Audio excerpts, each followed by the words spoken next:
The Night and the Moth by Rachel Gillig. Read by Claudia Wolf. Chapter 6.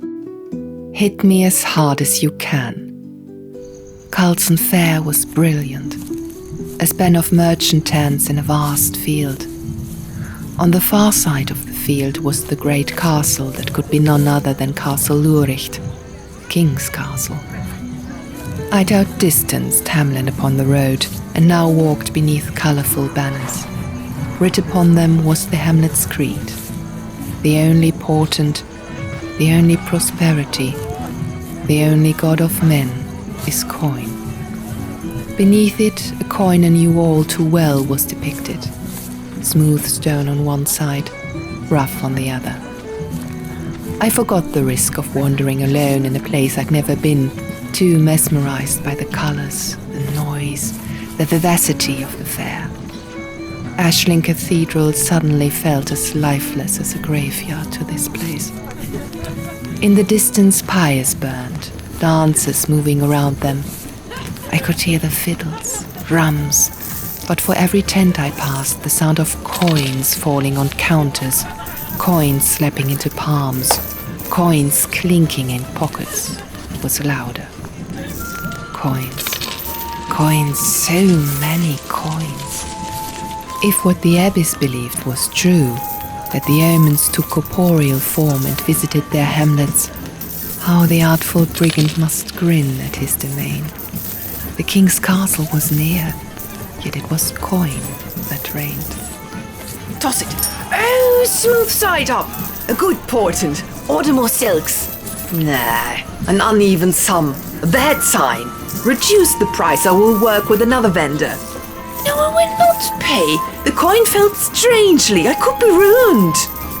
I tarried through the fair, feeling close to Ashling Cathedral still, as if dreaming of falling onto a bed of coins. I had a few hooded diviners and their accompanying knights came into view. I hastened after them, only to skid to a stop at the mouth of a stall. A merchant was there, selling finely carved limestone busts. "Did you make these yourself?" I asked in wonderment. He was an aged man with thick knuckles and thinning hair who didn't look up as he spoke to me. That's man. Just a question. I leaned close. The nearest bust was of a child, so detailed I could see the tiny chiseled marks between its teeth. It's extraordinary work. I wonder, is it a difficult occupation, working with stone? The merchant snorted. You gotta buy something or not? I don't have money. Well then, Miss Questions, kindly sort of. He finally looked up, saw me leaning close to his work. Quick as a flash, he raised his lantern. Ashling's Waters, he murmured. You're a diviner. He caught my wrist, bobbing up and down in my face, trying to peer under my shroud. Didn't mean to tell you to sort of. I'm in hard times, you see. My business, it's failing. He wet his lips. But if a diviner came to my stall, give an endorsement, said that the omens favor me, perhaps, that would be such a blessing. His voice dropped. Or maybe, let me have a peek at your eyes. Everyone says that is how the omens reach you, through the spring water into your eyes. That's not how it works, I pulse cantered. Let go of me. He didn't. He reached his other hand to my shroud instead. Please, diviner, all I need is a sign. And then he was thrown backward, falling with an ungracious thud onto the floor of his stall. I felt a presence at my back, saw an armored arm. When I turned, my shoulder hit a breastplate. Two eyes, unfathomably dark, combed my face. Gods. Rory didn't touch his sword. He didn't even appear angry, and that made him all the more frightening. He spared me one more moment of his attention, then turned it on the fallen merchant, rounding the stall to look down at the man. "What do you think, Moth?" he called. "Should I take his hands or his throat?" I turned. Moth was behind us, along with 3 and 5, who both held cups of ale. I couldn't see their faces, but given the way they kept bringing their cups beneath their hoods and swaying with laughter, I imagined they found the commotion and my mortification wholly delightful. Moth shrugged. "Why not both?" "Please," the merchant whimpered, knuckles bulging as he held his hands in his steeple. "My business. The diviner offered to..." "We both know she didn't offer you anything." Rory raised his brows at Moth, then schooled his features, turning to me with the solemnity of a hangman upon the gallows.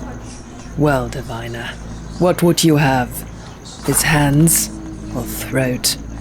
Or both?" "Pith, you brute nun! It was a misunderstanding!" My voice was pitched at a shriek. "No need for violence!" "Of course there is. He put his hands on a holy diviner." Rory pulled a knife from his belt and held it over the merchant, who'd begun to whimper. "Any last words?" My jaw fell open. I was about to throw myself in front of the merchant when I saw the severe turn of Rory's mouth slip. He wasn't solemn. He was smiling. "You're..." My mouth fell open. "You're joking?" Rory let out a low laugh. "Of course, you twit. You think I'd butcher him in front of everyone? You really don't know much about knights or traum or... Come to think of it." He scraped his teeth over his bottom lip. "Anything at all, do you, diviner?" 3 and 5 choked on their ale. "Quit playing, Rory," Moth said in a lecturing voice. Suddenly the notion of violence didn't seem so abhorrent. "You're an incomparable fiend, Rory Mendacious, a truly accomplished asshole!" Rory spun his blade in an arrogant flourish and dropped it back onto his belt. "Apologies. Just trying to make things fun." He took boot of the trembling merchant. "Mention you, sir, and the next time I come to your stall won't be so pleasant." The merchant let out a sob and Rory stepped out from his stall, toppling a stone bust as he went. I stomped towards 3 and 5, intending to lead them away, but Moth had already slapped a coin in the passing merchant's hand and pulled a cup of ale from his tray. When I reached her, she thrust it into my hand. "Ignore him and drink." The ale was crudely warm, slightly sour, but its effect was acute enough. I drank deeply and a tingle began in my stomach, my teeth, my lips. It felt better than being kissed by Hamlin. "You shouldn't be wandering the fair alone," Moth said, the picture of calmness. "Where's your escort knight?" "Don't know." I wiped my lips on the back of my hand, looked into my half-empty cup and took another swill. Moth persisted. "Which knight was it?" "Uh-oh." 5 elbowed 3. "Someone's getting flogged." "She was with Hamlin," Rory said flatly, procuring his own ale. "They were waylaid in the glen." "You noticed me go?" I scoffed into my cup. "How nice." "Difficult not to," Rory bit back. "What with the show you made?" Like an ill-timed sneeze, Hamlin stepped into the walkway, followed by the rest of the diviners and their respective knights. "There you are," one called, spotting me. She glanced at Hamlin and chuckled. "That was a quick roll in the grass." Hamlin turned a violent shade of red, then disappeared behind a row of tents. Rory downed his ale, tossed his cup on the grass and stepped after him. Ah! Moth caught his arm. "Wait for me." She finished her drink, then the two of them quit the walkway heading after Hamlin, but not before Rory dropped his mouth to my ear. Hope he was deferential in his hastiness. I watched them slip away, an inferno burning beneath my hood. Then one was there, oblivious to my ire as she linked her arm in mine. "I fancy a dance." The knights led us, and we made our way to one of the pyres at the periphery of the fair where music played. "You know," I said to one, "I think the king and his knights are not as decent as I imagined." "Likely not," No one is as decent as they think. Not even us. Not even the abbess. She ran her hand over the brightly dyed banners that hung over the mouth of the tents. I wouldn't worry over it. Nights are shooting stars, Six. They come and go. But you and me are sisterhood of diviners. We are the moon. She smiled. We're eternal. My spite for Rory, my indignity for Hamlin quieted. If I am as indistinct as Roderick Mendacious says, I thought as I looked at the other diviners, their cloaks and shoeless feet just like mine, what a happy thing to be indistinct from them. There were more nights by the pyre, dances too, music caught in the air, a fast tune strummed by instrumentalists fixed around that blooming fire in the heart of the fair. Well, one squeezed my arm. Shall we? I hesitated, afraid that I was a bad dancer, that I would look stupid or less, somehow, like a diviner. But no carpet felt finer than being barefoot on grass, and the song, a jovial jig, was telling me it wanted all of me, so I swallowed my timidity, let the other diviners lead me near the fire, and began to move. A few knights danced, strangers with happy eyes, but I like dancing with diviners best. Hands, skirts, bare feet, the thump, thump, thump of my pulse in perfect time with the music. When we twirled in bold turns near the licking flames, I felt wildly stir. And I wondered, why? Why didn't the omen speak to me like this, in a melody or a spin or the heartbeat of a drum, not in the spring, in dreams where I was in pain and afraid, but like this, loose and infinite when my soul was split open and thrown skyward in delight. The song played on, and the dancers thinned until it was just us diviners.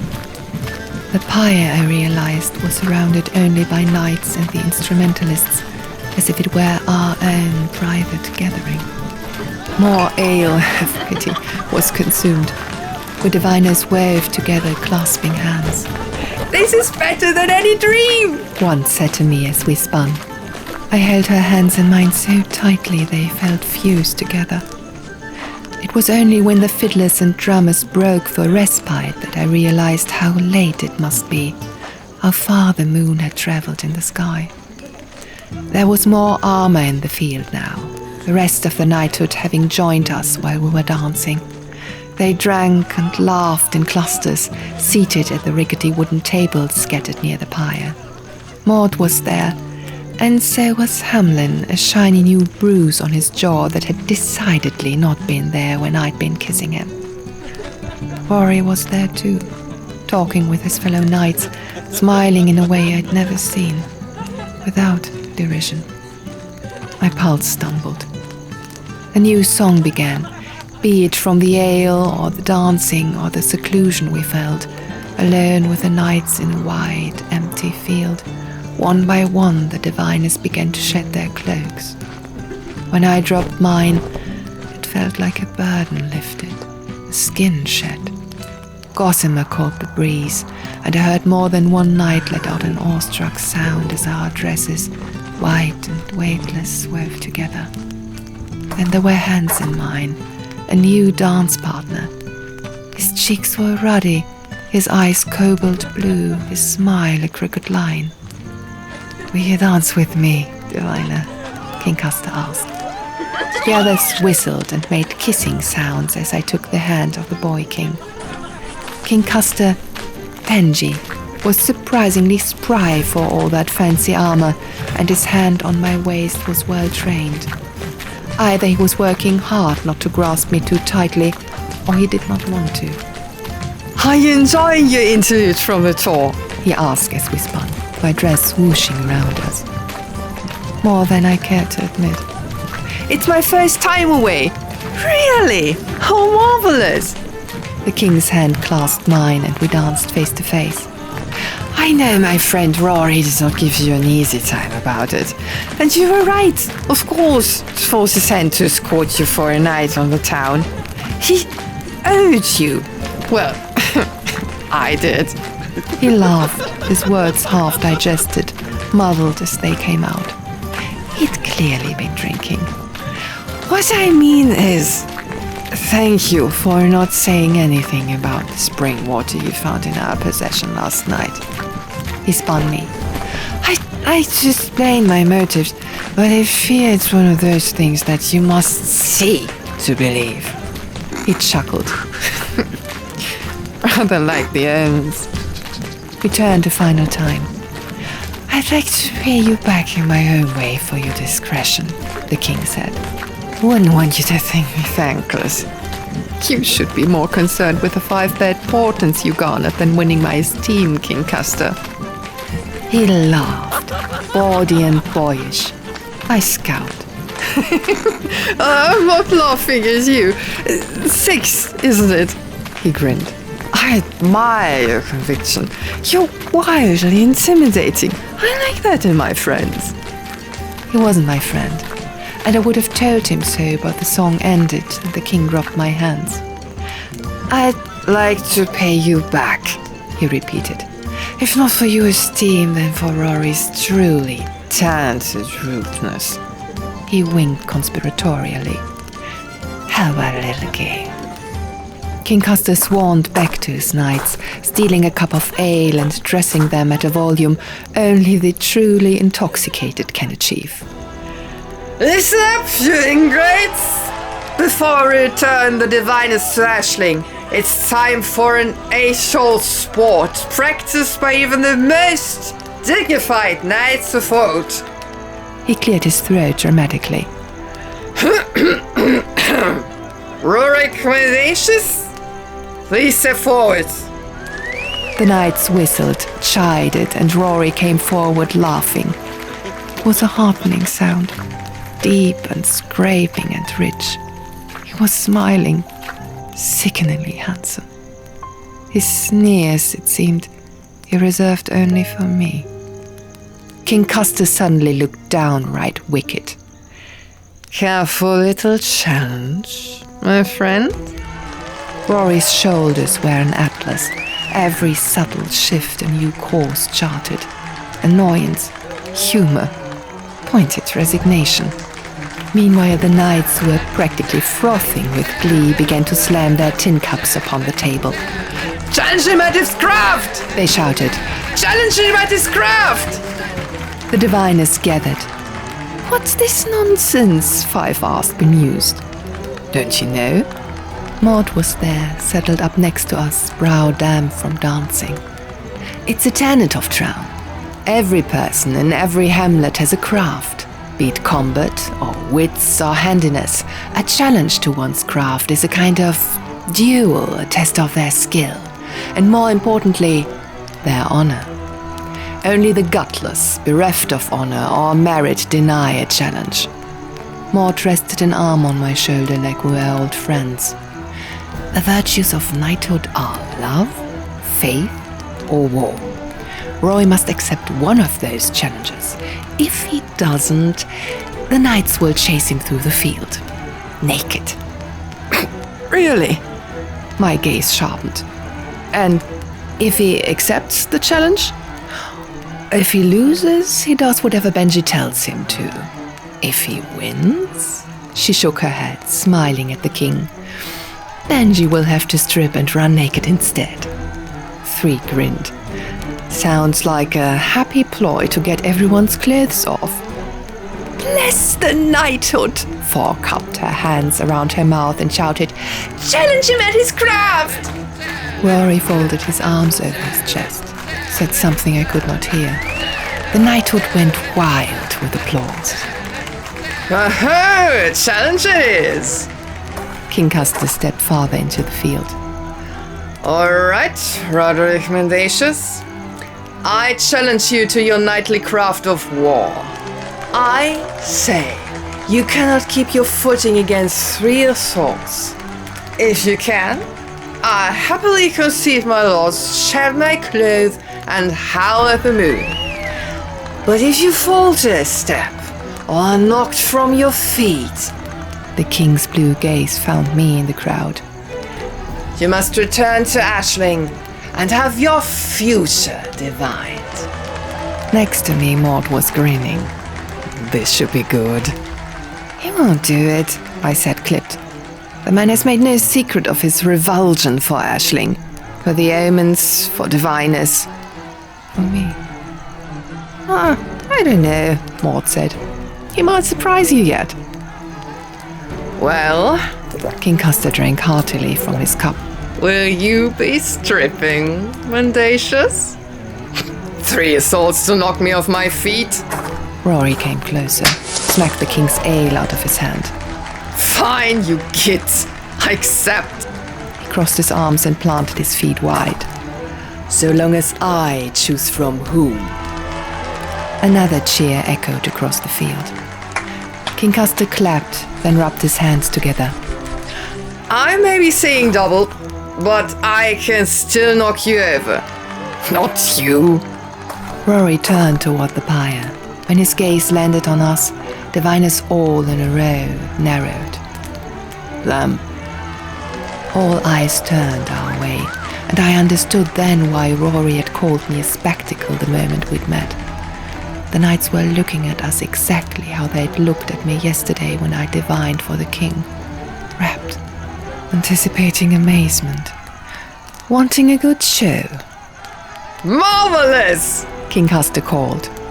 And to sweeten the deal, he extracted a sash from a nearby knight, then moved behind Rory. He'll have his hands tied. Moth laughed, sauntering away to join the king. Too bad you don't have that hammer and chisel, she said to me. He's a stonewall. 4 was all business. Gather shrews! We huddled together, 6 hairlines pressing in a circle. All right, one said. Who's gonna knock him over? Just to have to divine for him later? 3 shook her head. Not worth it. I disagreed, heartily. I say we pummel him. Absolutely! He was very mean to Sigs. Let's flatten him. 5 pressed a reproachful hand to her chest. But not me, mind. We all know my hands are my greatest beauty. He was mean to you, Sigs? One popped her knuckles. I'll take a shot at him. My blood's up from dancing besides. We don't even know him, 2 complained. Not very generous to knock him over. Hey, 4 bit back. Don't get sweet. You remember our pact? Knights are strictly for fun. Give them nothing, especially generosity. We swore it under the sacred smoke of idleweed. Provided by this particular knight, I noted. Fine, 2 muttered. Go ahead and thrash him. 3 chuckled. I don't think we've ever agreed on anything so fast without a short straw. 1, 4, 6. You're volunteering? We looked at one another, nodded. Let's flatten him. Our circle broke, and the knighthood hollered their approval as 1, 4, and I stepped closer. They beat their cups upon the tables again and again, a steady bang, bang, bang, a new drum goading us forward. Rory looked us up and down, then faced King Custer's devilish grin. Who first? The king leveled a finger. The tallest!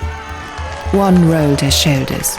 He's got an injury, I whispered into her ear. Left ribs. How on earth do you know that? Trust me, I murmured. Left ribs. Hit him. Hard. She stepped away from the fire and into the field. The knights hailed her with more animated banging. Rory straightened his back, black eyes narrowing. Don't hurt yourself, Divine. 1 slammed her foot into the left side of his armor. The resulting noise from the knights and their cups made it impossible to know if Rory cried out. His face twisted, eyes screwed shut, muscles in his jaw jumping. But his feet stayed firmly on the ground. A hit! The king called above the noise. And what a hit it was! You got 2 more in you, Rory? He sucked in a breath, shot it out his nose. Hardly felt nothing. 1 shrugged and skipped back to my side. That felt shockingly good. King Custer's finger, slightly wobbly, pointed once more. A pretty one! Rory's eyes flitted to me, but the king's finger, the knighthood's collective gaze, was trained on 4. She grinned. Let's try a new tactic. 4 walked up to Rory, put both hands on his face, and kissed him full on the mouth. Breath lodged in my throat. The knights had been raucous. Now their noise was cataclysmic. 4 deepened the kiss, pressing into Rory, who stood so still I wondered if he was even breathing. He didn't falter a step. It took too long for 4 to pull away. Huh, she said, patting her lips. That usually works. You're going to wish it had. She turned with a knowing smile. She's next. Rory's gaze shot up, crashed into my shroud. The effect was like ale, like idleweed. A low, hazy hum through my body. Bang, bang, bang went the cups. 4 stepped back, and King Custer's finger was aimed once more, a pointed beckoning that landed straight over me. My diviner, He slurred. you're up. The diviners pushed me forward. When I stepped into the field, the knights whooped in delight. Rory watched me, his bottom lip still wet from 4's mouth. You look nervous, number 6. I said nothing, squaring off with him. His shoulders looked even wider with his hands tied behind his back. But just like last night, he did not wield his width, his height.